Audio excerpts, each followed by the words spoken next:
वज़ीर आज़म शहबाज शरीफ काबीना इजलास में वज़रा पर बरहम 3 माह में मामला सीधे करने की हिदायत। कहा सिर्फ मराद की खातिर इदारों का कायम रखना बर्दाश्त नहीं, मसाइल का हल इस्लाहात में है। गरीब चीख रहा है और कल्चर ये बन चुका है कि मुझ पर टैक्स ना लगाओ, उन पर लगाओ। इस तरह मुल्क नहीं चलेगा।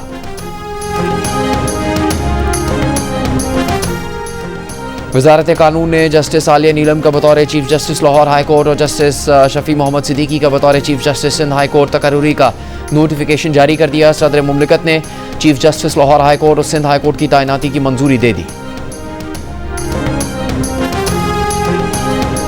मखसूस नशिस्तों के लिए सुन्नी इत्तेहाद काउंसिल की दरख्वास्त पर फैसला कल सुनाए जाने का इम्कान। चीफ जस्टिस की सरबराही में फुल कोर्ट इजलास में फैसले से मुतालिक मुशावरत मुकम्मल। चीफ जस्टिस काजी फाइज ईसा समेत फुल कोर्ट के 13 जजेस शरीक हुए। सुन्नी इत्तेहाद काउंसिल की मखसूस नशिस्तों के लिए दरख्वास्त पर सुप्रीम कोर्ट ने गुज़िश्ता रोज फैसला महफूज किया था। पेशावर हाई कोर्ट ने सुन्नी इत्तेहाद काउंसिल को मखसूस नशिस्तें न देने का इलेक्शन कमीशन का फैसला बरकरार रखा था, जिसे सुन्नी इत्तेहाद काउंसिल ने सुप्रीम कोर्ट में चैलेंज किया है।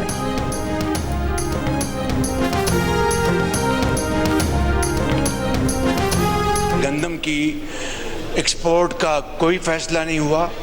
अलबत्ता ये बात रिकॉर्ड की है कि इनके ज़माने में गंदम एक्सपोर्ट हुई, शुगर एक्सपोर्ट हुई और फिर गंदम इंपोर्ट हुई और शुगर इंपोर्ट हुई और अरबों खरबों कहाँ गए वो तारीख का हिस्सा।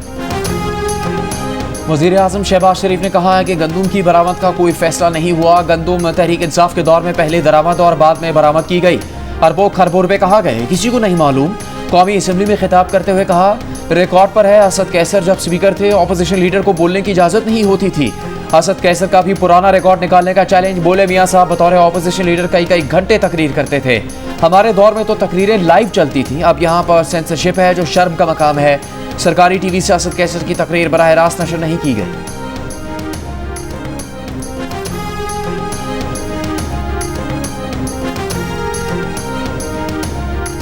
वज़ीर आला पंजाब मरियम नवाज का लेबर डिपार्टमेंट के वाजिबुल अदा 6 अरब रुपए डेथ और मैरिज ग्रांट अदा करने का हुक्म। लेबर डिपार्टमेंट की कारकर्दगी के जायजा इजलास में टेक्सला और सुंदर लेबर कॉलोनीज में मजदूरों के लिए 1224 फ्लैट मुफ्त देने का ऐलान।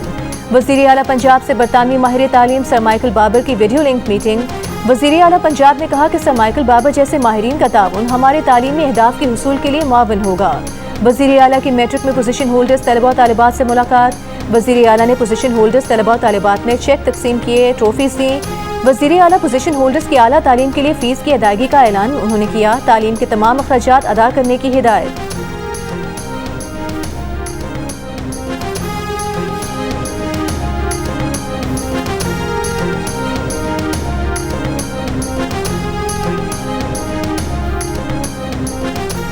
पेशावर के इलाके हसन खेल में सिक्योरिटी फोर्सेस और पुलिस का इंटेलिजेंस बेस्ड ऑपरेशन। ISPR के मुताबिक ऑपरेशन के दौरान 3 दहशतगर्द हलाक हुए। हलाक दहशतगर्दों में इंतहाई मतलूब दहशतगर्द कमांडर अब्दुल रहीम भी शामिल। फायरिंग के तबादले में 2 फौजी जवान और CTD के 2 एहलकार शहीद हो गए। शोहदा में 24 साला सिपाही मोहम्मद इदरीस, 34 साला सिपाही बादामुल, CTD के सब इंस्पेक्टर ताजमीर शाह और SI मोहम्मद अकरम शामिल हैं। हलाक दहशतगर्दों से असलहा और गोला बारूद भी बरामद किया गया।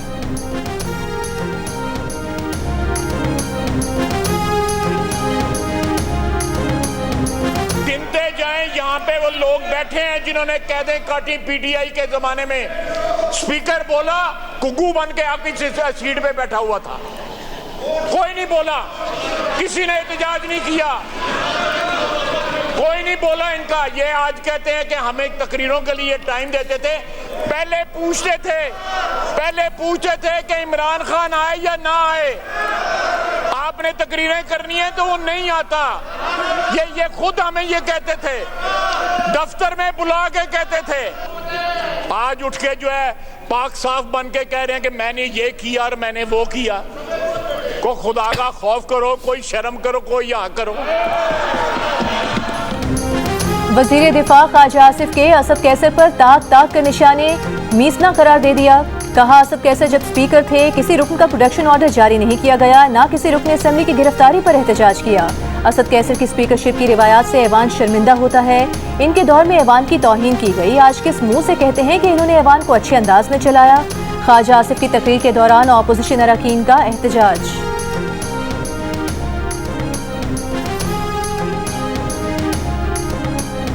ऑपोजिशन इत्तेहाद का स्पीकर से ऐवान में बोलने की इजाज़त ना देने का शिकवा उमर अयूब ने कहा, जब बोलने लगते हैं रोक दिया जाता है। कवानीन में तरमीम होने जा रही हैं और आगाह नहीं किया जा रहा। बैरिस्टर गौहर ने कहा, पार्लियामान बैठती है ताकि अवामी मामला पर बहस हो, लेकिन स्पीकर ने हमें बोलने का मौका नहीं दिया। महमूद अचकज़ई बोले, शहबाज शरीफ और अयाज सादिक पार्लियामेंट को डिबेटिंग सोसाइटी बनाना चाहते हैं। अयाज सादिक डिक्टेटर बने हुए हैं। अगले सेशन में अयाज सादिक के खिलाफ तहरीक अदम एतमाद पेश की जानी चाहिए।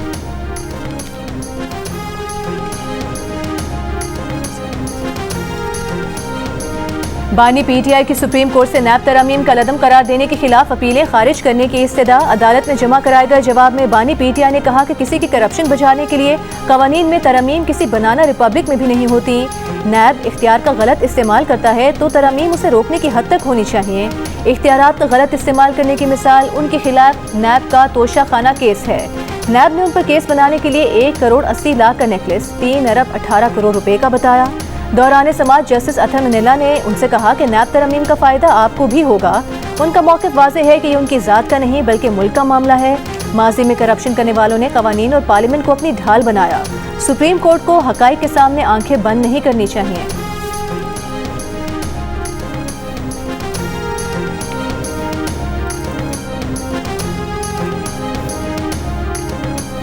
190 मिलियन पाउंड रेफरेंस केस में साबिक वज़ीर दिफा परवेज़ खटक की बानी पीटीआई के खिलाफ गवाही। दीगर 2 गवाह आज़म खान और जुबैदा जलाल पेश नहीं हुए। परवेज़ खटक ने अडाला जेल में एहतसाब अदालत को बयान देते हुए कहा, शहजाद अकबर ने काबीना को बताया था कि पाकिस्तान से गैर कानूनी तौर पर बाहर भिजवाई गई बड़ी रकम बरतानिया में पकड़ी गई है। ये रकम पाकिस्तान को वापस की जाएगी। मामला काबीना के एजेंडा पर नहीं था, इजाफी एजेंडा के तौर पर सामने लाकर मंजूरी ली गई, जिस पर उन समय दीगर काबीना अरकान ने एतराज़ किया था। काबीना में रकम से मुतालिक कागजात बंद लिफाफे में पेश किए गए। नैब ने मई 2023 में भी इनसे 190 मिलियन पाउंड के हवाले से बयान लिया था। परवेज़ खटक के बयान के वक्त बानी पीटीआई और बुशरा बीबी कमरा अदालत में मौजूद थे। रेफरेंस की मजीद समाअत 13 जुलाई तक मुलतवी।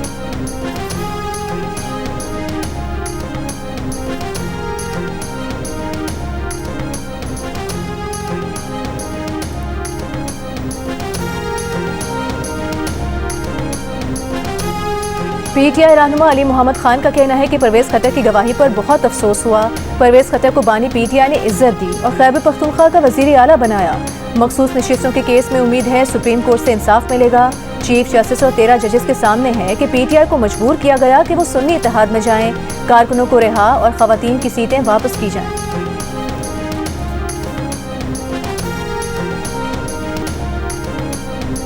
रियासती मिल्कियती इदारों से मुतालिक तरमीमी बिल खजाना कमेटी के बाद कौमी असम्बली से भी कसरत राय से मंजूर। बिल वफाकी वज़ीर कानून आज़म नज़ीर तारड़ ने पेश किया। अपोजिशन की मुखालिफत। कायमा कमेटी खजाना के इजलास में वफाकी वज़ीर कानून आज़म नज़ीर तारड़ और उमर अयूब के दरमियान बिल पर मुबाहिसा। उमर अयूब ने कहा, इजलास से पहले 7 तरमीम डिस्कस हो जाती तो अच्छा होता। आज़म नज़ीर तारड़ ने कहा, ये कवानीन इसी असम्बली ने बनाए जिसका आप हिस्सा थे। सरकारी मिल्कियती इदारों के कवानीन पहले से हैं, हम एक प्रॉपर चैनल से कानून साजी कर रहे हैं।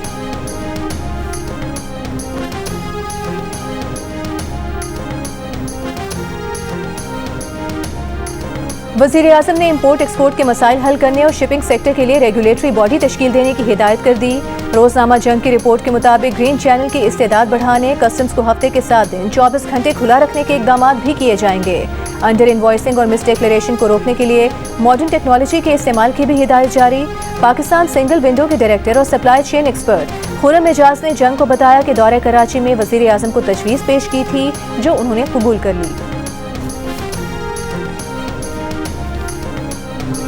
Pakistan America infantry rifle company मश्क 2024 इख्तितामी तकरीब में जवानों का सलाहियत का भरपूर मुजाहिरा। ISPR के मुताबिक मशकों का मकसद इंसदाद दहशतगर्दी के तजुर्बात से मुस्तफीद होना था। ये तबादला दोनों ममालिक को दरपेश दहशतगर्दी के खतरे का मुकाबला करने के लिए ज़रूरी है।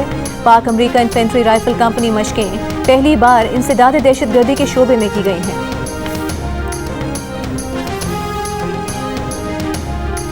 पाक फौज का कोपहमा सलमा मसूद और डच कोपहमा प्रेमर हैंस रिचर्ड के लिए रेस्क्यू मिशन दोनों कोपहमाओं को बज़रिया आर्मी हेलीकॉप्टर्स करतूम मुंतकिल कर दिया गया। मुहिम के दौरान तबीयत ख़राब होने पर पाकिस्तानी और डच कोपहमा ने मेडिकल एड की दरख्वास्त की थी। और साबिक सिलेक्टर वहाब रियाज का कहना है कि ब्लेम गेम का हिस्सा नहीं बनना चाहते। बतौर सिलेक्टर खुलूस के साथ काम किया, हर किसी ने यकसा तौर पर टीम में अपना हिस्सा डाला। ख्वाहिश है मुस्तकबिल में पाकिस्तान क्रिकेट टीम को कामयाबी मिले।